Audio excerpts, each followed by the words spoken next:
Bueno, una vez más, buenas tardes, que el Señor les bendiga a todos. Gracias por estar viendo este tiempo que nosotros disponemos para el estudio de la palabra de Dios. Estamos comentando acerca de la necesidad que tiene la iglesia de reabrir, luego de los efectos de la pandemia del 2020, reabrir otra vez las células. Hermano, el cuerpo de Cristo es un cuerpo vivo, pero también vivo y dinámico. ¿Entiendes? Vivo y dinámico. O sea, tiene que estarse retroalimentando y alimentando. Tiene que estarse expandiendo, ¿verdad? Así como el universo está en constante expansión, así también la iglesia tiene que estar en constante expansión. No puede detenerse. O sea, para la iglesia no hay jubilación. Para la iglesia no hay tiempo sabático. Habrá miembros que ya así por su edad se jubilan o porque ya no tienen las capacidades o tienen dificultades, pero la iglesia como tal, el cuerpo como tal, tiene que seguir trabajando en lo que es la proclamación, la adoración y la extensión del reino de los cielos aquí en la tierra. Ese es nuestro trabajo. Ahora, les dije la semana pasada que íbamos a desarrollar una serie que va a hablar acerca de la iglesia. Y algunos me preguntaban, pastor, ¿por qué ese orden? Que ya les dije los 4 temas que se van a desarrollar durante el año. ¿Por qué la iglesia primero? Y yo les digo esto, hermano, mire, la iglesia es el fin de la obra de Cristo, es la iglesia. O sea, la meta de lo que vino a hacer es constituir a 12 hombres como sus discípulos. Y con esa proclamación de esos 12 hombres se establecería la iglesia cristiana en la tierra. O sea, esa es la misión. ¿Se acuerdan que allá en Juan 17:4 dice, he acabado la obra que me diste que hiciese? He acabado la obra, quiere decir, he alcanzado aquello que me mandaste a hacer. Ya están listos. ¿Quiénes son? Estos 12 están aquí, están preparados para extender la obra. Y al final, en Hechos capítulo 1:8, también señalé que él dice, pero recibiréis poder cuando haya venido sobre vosotros el Espíritu Santo y me seréis testigos. ¿Dónde? En Jerusalén, en Judea, en Samaria y hasta lo último de la tierra. Así que, ¿hasta dónde vamos a llegar nosotros? Hasta lo último de la tierra. ¿Dónde vivimos? En nuestra Jerusalén. Judea, bueno, un círculo más amplio, y así cada vez un círculo más amplio son los lugares donde tenemos que ir. Pero el asunto es que el alcance, el final, es lo último de la tierra. O sea, hasta donde podamos llegar, hasta donde nos permita llegar las circunstancias, donde, ¿se acuerdan? Viene a mi mente cómo el Señor usó a Felipe y por medio del Espíritu Santo fue llevado. Esto tiene muchas interpretaciones, pero el asunto es que fue llevado ¿hasta dónde? Hasta cerca de un carruaje donde había un eunuco, un hombre de Etiopía que tenía una profunda necesidad de conocer a Dios. Él le adoraba, pero necesitaba conocer. Desde Job, Dios llevó a un hombre llamado Pedro a través de una visión para que obedeciese a la invitación que le estaba llegando de un hombre, de un centurión romano llamado Cornelio. Y hasta allá fue Pedro. Y cuando uno estudia los primeros ciclos de la iglesia cristiana, antes del 370, usted ve que la iglesia cristiana, después de la persecución, ella se expandió. Y los que fueron después de los años 70, de la toma del templo de Jerusalén por el general Tito y aquella famosa diáspora, la segunda destrucción del templo, ¿verdad? Que la primera la hizo el imperio babilónico y la segunda el imperio romano. ¿Qué hicieron los cristianos cuando fueron esparcidos? Ellos no entraron en la problemática judaica, sino que ellos fueron a Grecia, fueron a Chipre, fueron a cualquier lugar. ¿Y ahí qué establecieron? Iglesia. Por eso es que Pablo hacía una obra tremenda en sus viajes, ¿verdad? Desde Jerusalén partía hacia el norte, hasta San Macedonia y hasta España fuera.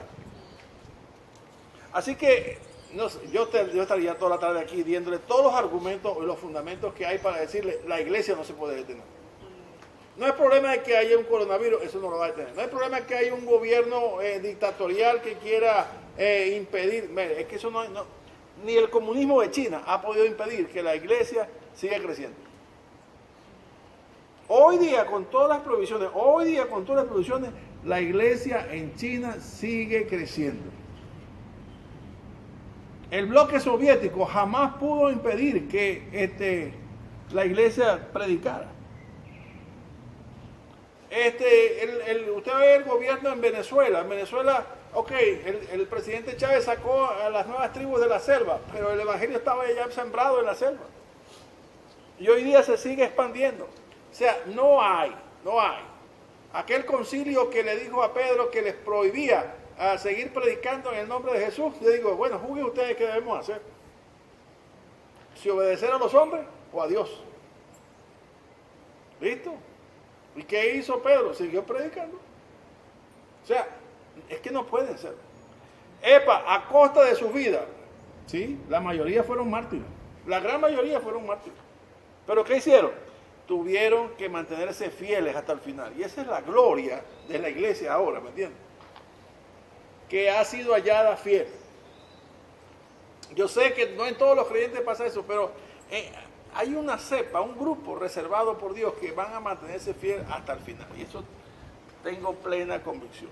Ahora, nosotros vamos a hablar, dicho esto, de que la iglesia tiene que ser un cuerpo y un cuerpo dinámico, un cuerpo que se expande, un cuerpo que adora y un cuerpo que predica. ¿Me entiendes? Un cuerpo que edifica, que se autoedifica por medio de la Escritura. Les decía que vamos a estar hablando acerca de la iglesia y la importancia de la iglesia. ¿Por qué? Porque una de las cosas que usted va a ver que van a bombardear, y ya yo les he pasado las últimas o las recientes medidas del gobierno de los Estados Unidos. Todo lo que está pasando es simplemente el abreboca.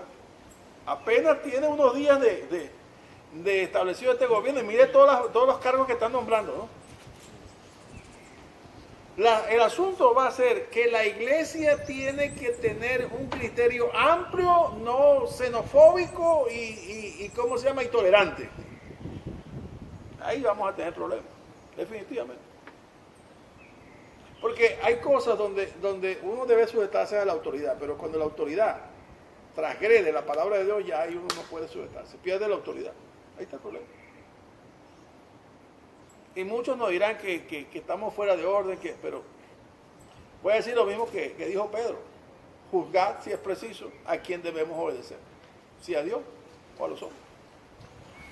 Por eso es que la iglesia está en la mira del enemigo. La iglesia está en la mira del enemigo. ¿Qué ha hecho las potestades con la iglesia en los últimos años? La ha desfigurado. O sea, le ha quitado su imagen de santidad. Y usted ve que se propaga más lo malo que lo bueno. Porque la gente, el fenómeno sociológico de la gente, es que montan cualquier cosa en YouTube a ver cuánta gente lo ve. Y entre más alarmante sea, más gente lo ve. O sea, miren los pastores estos que son ricos, miren los pastores estos que son adúlteros, miren estos pastores que son fornicarios. ¿Por qué no un miembro de la iglesia, sino el pastor? Mire esta iglesia que baila en bachata, esta iglesia que baila esto. Entonces esa gente le da picazón de oír, la gente empieza a ver todo eso en YouTube. ¿Y cuál es la imagen entonces de la iglesia? Una iglesia mundana, una iglesia, ¿cómo se llama? Relajada, una iglesia light, una iglesia que no tiene ni la más remota imagen de aquella que vio Isaías cuando dijo que vi a uno sentado en el trono y los ángeles decían, y los querubines decían, santo, santo, santo. No. Entonces, ¿qué es lo que siento en el Espíritu que debo hacer? Hermano, de alguna manera hablarle a la iglesia durante todo este mes de febrero acerca de la necesidad de recuperar nuestra identidad como iglesia. nuestra funcionalidad interna como iglesia. Todos deben entender, primero, que Dios no se equivoca. Dios es Dios. Dios es sabio. Él no se equivoca. Él todo lo hace perfecto. Así que, si Dios incorpora a alguien dentro de la iglesia, es porque tiene un propósito con ese alguien. ¿Tiene propósito Dios con la vida de cada hombre y mujer que incorpora a la iglesia? Definitivamente. Definitivamente. El no hacer lo que el Señor le manda hacer, entonces ahí entra en un estado de rebelión. Lo que llamamos rebelión pasiva o activa, pero al fin y al cabo es rebelión. Y rebelión es obra de Satanás. Y lo que está haciendo ella es una influencia de Satanás dentro de esa persona. Y dice la palabra que los hijos de desobediencia acarrean contra sí castigo. Eso es tan fácil como eso. Por eso es que voy a hablar de la dinámica interna. No de la dinámica exógena, sino endógena. La dinámica del cuerpo. Si buscan conmigo en Romanos capítulo 12.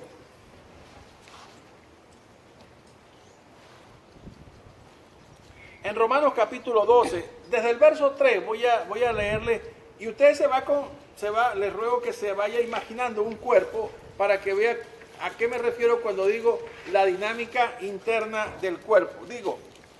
Pablo dice así: digo pues por la gracia que me es dada, que cada cual que está entre vosotros, que no tenga más alto concepto de sí que el que debe tener, sino que piense de sí con cordura, conforme a la medida de la fe que Dios repartió a cada uno.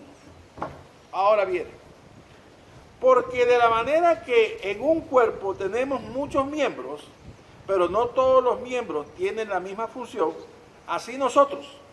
Entonces estamos entrando en un símil, ¿me entiendes? Está comparando la iglesia con nuestro cuerpo. Así nosotros, siendo muchos, somos un cuerpo. La iglesia como cuerpo. Un cuerpo en Cristo y todos miembros los unos de los otros. Fíjense, hermano. Permítame que haga una pausa aquí. Este símil, cuando Pablo compara la iglesia con el cuerpo de Cristo, somos el cuerpo de Cristo. Entonces viene la figura o la idea de un cuerpo. ¿Cómo está ordenado el cuerpo? Bueno, la cabeza es Cristo y el resto son cada uno de nosotros. Pero hay un estado ahí de interdependencia, si lo ven. Al final del versículo 5, dice, y todos miembros los unos de los otros. O sea, hay una interrelación, ¿verdad?, entre cada uno de los miembros. Nadie puede decir que es un miembro independiente. No existe. Por eso es que lo hermoso de la iglesia, y yo les decía la vez pasada, yo alabo a Dios cuando me reveló todo esto acerca de la iglesia, y amé la iglesia, como dije en esa oportunidad, no por las virtudes de los hermanos de la iglesia, sino por la virtud de aquel que la amó primero, ¿me entiendes? Y dio su vida por ella. Entonces para él son preciosos, ¿me entiendes? Son joyas, son piedras labradas, o como quieran ilustrarlo, pero son preciosos, son ovejas de su rebaño. Así que tenemos que ver la iglesia desde ese punto de vista, como Cristo ve la iglesia. Alguien que vale la pena. Por eso es que nosotros tenemos que no tener mayor concepto de cada uno de nosotros mismos, más que el que debemos tener, sino que debemos pensar con cordura. ¿Cuál? En que somos miembros los unos de los otros, y yo necesito de mi hermano y de mi hermana, así como ellos necesitan de mí. Y relacionarnos de tal manera que interactuemos, ¿me entiendes? Y esa es la dinámica del cuerpo. ¿Por qué? Fíjense esto, en el cuerpo, si hablamos de la iglesia primitiva, en la historia, era una comuna.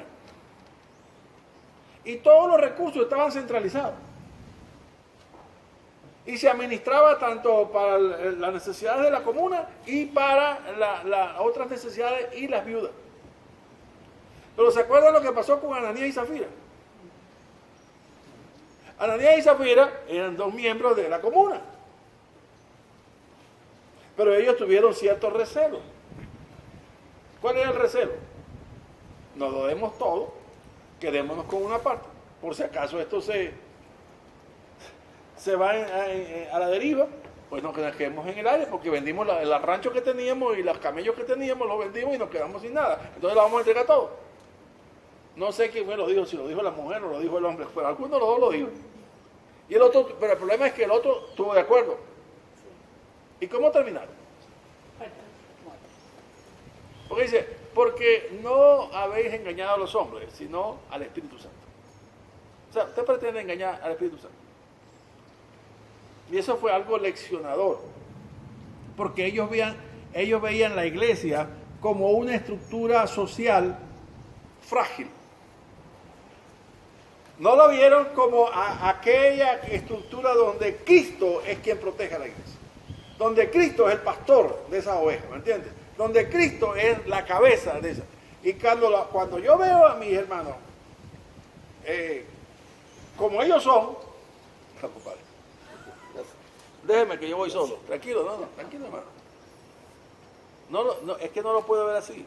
Porque si lo veo así, le veo muchas debilidades. Y aún mi vida la veo incapaz de ministrar a la iglesia. Entonces, no son nuestros méritos. Me dice, Dios nos tuvo por fieles para ponernos en el ministerio. Dios ha escogido, dice Pablo allá en 1 Corintios 30, lo vil del mundo. Y lo menospreciable, y lo que no es. Así que hay algo que si tenemos que hacer una primera conclusión, decir, tenemos que entender, y yo tengo que entender, que por encima de mi familia terrenal está la iglesia. ¿Me está oyendo? Porque mis hermanos, yo tengo un hermano en España, yo tengo un hermano en Estados Unidos, yo tengo un hermano en Maracaibo, tengo todos mis hermanos regados. Y la iglesia, aquí está. Yo estoy en medio del cuerpo. ¿De qué me sirve a mí un hermano allá en España? Yo prefiero un hermano aquí cerca que un hermano en España. Aquel no es creyente. Y con aquel, si a menos que Dios haga algo, no voy a compartir la eternidad. Pero con este que tengo al lado voy a compartir la eternidad. Nosotros no podemos ver la iglesia desde el punto de vista humano, porque vamos a ser como Ananías y Zafira. No nos vamos a entregar completo. Y quizás tengamos las consecuencias que ellos tuvieron. Dice el verso 6, de manera que teniendo diferentes dones, según la gracia que nos es dada. Y aquí hay algo importante, hermano, y voy a señalar más adelante, bueno, no sé si esta tarde o el próximo lunes, acerca de la parte que habla en Corintios del mismo tema. A todos nos ha sido dado, dice la palabra, un mismo espíritu, uno solo, el Espíritu de Dios. Ese espíritu funge como un sello, pero ese Espíritu de Dios tiene todos los dones de Dios. De tal manera que todos tienen todos los dones. Porque si el Espíritu es como una maleta, en la maleta está toda la ropa, y a todos se les da la misma maleta, todos tienen la misma capacidad. Pero el asunto es que Él se manifiesta en cada uno particularmente, como Él quiere, dice la palabra. Exactamente dice como Él quiere. Entonces, a uno le da don, como dice, vamos a señalar aquí, como está en el verso 6, si el de profecía, conforme a la medida de fe, uno. Si el de servicio, en servir. El que enseña, en la enseñanza. El que exhorta, en la exhortación. El que reparte, con liberalidad. El que preside, con solicitud. El que hace misericordia, con alegría. Voy a señalar hasta ahí, hasta el verso 8. Usted puede encontrar alrededor de unos 27 dones que algunos estudiosos han extraído de la palabra de Dios. Pero a cada uno. Ahora Pablo dice claramente, no todos tenemos todos los dones manifiestos, sino que el Señor como Él quiere, acuérdense que la potestad es de Dios. Ahora, puede haber una circunstancia que usted diga, cónchale, yo no tengo el don de sanidad, no se me ha manifestado el don de sanidad, no es que lo tengo, es que no se me ha manifestado el don de sanidad. Ok, está bien. Usted es un buen maestro, usted enseña, o usted preside con solicitud. Ah, está bien. Pero resulta que van para los macos, como le pasó al hermano Rodríguez, ¿no? Al doctor Rodríguez. Van y se aparece una tarde una persona picado de una vapanare, mordido de una vapanare. No hay suero antiofídico, no hay manera de sacarlo de la selva. ¿Qué hace? Bueno, que se muera, a ver qué hizo. No. Entonces el hermano, ¿qué hizo? Vamos a rodearnos todo. Vamos a orar por esto. Él no tiene el don de sanidad. Pero esa circunstancia la provoca el Espíritu Santo para decirle, yo reparto como quiero. ¿Me entiendes? Así que, no, el pastor es el único que predica. No, no. Cualquiera puede levantarse. ¿Quién dijo que Pedro era predicador? ¿Dónde está escrito eso que Pedro era predicador? ¿Y qué pasó allá en Hechos capítulo 2 o 3? No se le mandó tremendo mensaje y después cuando se prendió esa mecha no se quería pagar. O sea, que Dios le va dando la manifestación del Espíritu como Él quiere. Ahora, muchas veces a nosotros, desde el punto de vista humano, y eso es lo que quiero como decir, aplastar, que presida lo que la Biblia dice, no lo que uno ve. Y lo que uno ve es que algunos pareciesen dones más atractivos que otros, o más protagónicos que otros, o dones más excelentes que otros. Ciertamente hay jerarquía de eso. Pero el ojo humano ve el don de sanidad. ¿Cómo lo ve? Extraordinario. Extraordinario. Pero, ¿qué tal el don del amor? ¿Sabe? Aquí en Corintios, voy a adelantarme un poquito.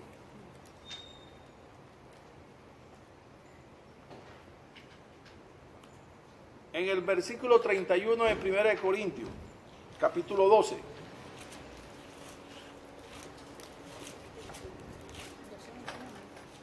Pablo dice así, procurad los dones mejores. Punto. Mas yo os muestro un camino más excelente. ¿Cuál es ese camino? Amor. Todo el capítulo 13 de 1 de Corintios. El don del amor. Como ya lo hemos señalado innumerables veces, el don del amor está en Romanos 5:5. Porque la esperanza no avergüenza, porque el amor de Dios ha sido derramado en nuestros corazones por el Espíritu Santo. Como fruto del Espíritu, la primera manifestación es el amor. Y a veces no vemos eso como algo sensacional, ¿verdad? Y los que sirven, mire hermano, hace un rato me preguntaron, ¿qué tal el día del amigo de ayer, pastor? Yo digo, excelente. Solamente una cosita que señalé que me pareció que podía mejorarse. Pero ¿sabe qué omití por error? El ver cómo los hermanos y hermanas se fajaron desde el viernes, sábado, a limpiar todos los pisos, a limpiar la silla, a lavar la silla. A mi casa llegaron las hermanas el viernes en la noche con todo aquel saco de aliños y de cebollín y toda esa cantidad de cosas, que no había agua en su casa y en mi casa tampoco había agua. Pero entonces le digo, bueno, pero hay bidones, no, agarren los bidones. Y ellos agarraron los bidones y se gastaron 2 bidones lavando. ¿Quién reconoce eso? Preguntamos cómo quedó el arroz, o cómo quedó el coro, o cómo fue la predicación. Pero a veces, no es porque se haga mal hecho, sino que a veces omitimos esas cosas que hacen, que si no las hiciesen ellos, ¿quién las haría? Lo que tuvieron el sábado habían como 15 personas aquí, limpiando piso, 20 personas limpiando piso, haciendo cantidad de trabajo. Eso es parte de la dinámica interna del cuerpo, que solamente el Espíritu Santo da a través de la capacidad que da cada uno. Cuando hablo en el pasaje de Corintios, dice,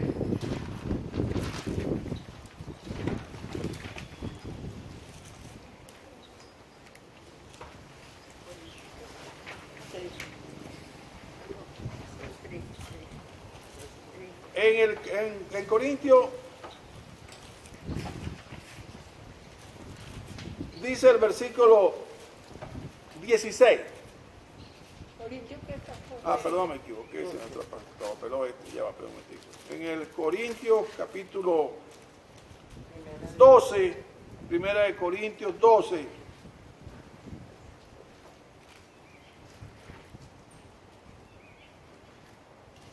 Pablo habla acerca de la iglesia como un cuerpo. Dice en el verso 14, además el cuerpo no es un solo miembro, sino muchos. Acuérdese de eso. El cuerpo no es una persona. Alguien no es la iglesia. Nosotros somos la iglesia. Es un plural. Si dejara el pie porque soy mano, no soy del cuerpo, por eso no será del cuerpo. Y ahí Pablo comienza a hacer una serie de consideraciones. Porque algunos, no solamente que pudiera alguien despreciar a otro porque solamente lo que hace es barrer.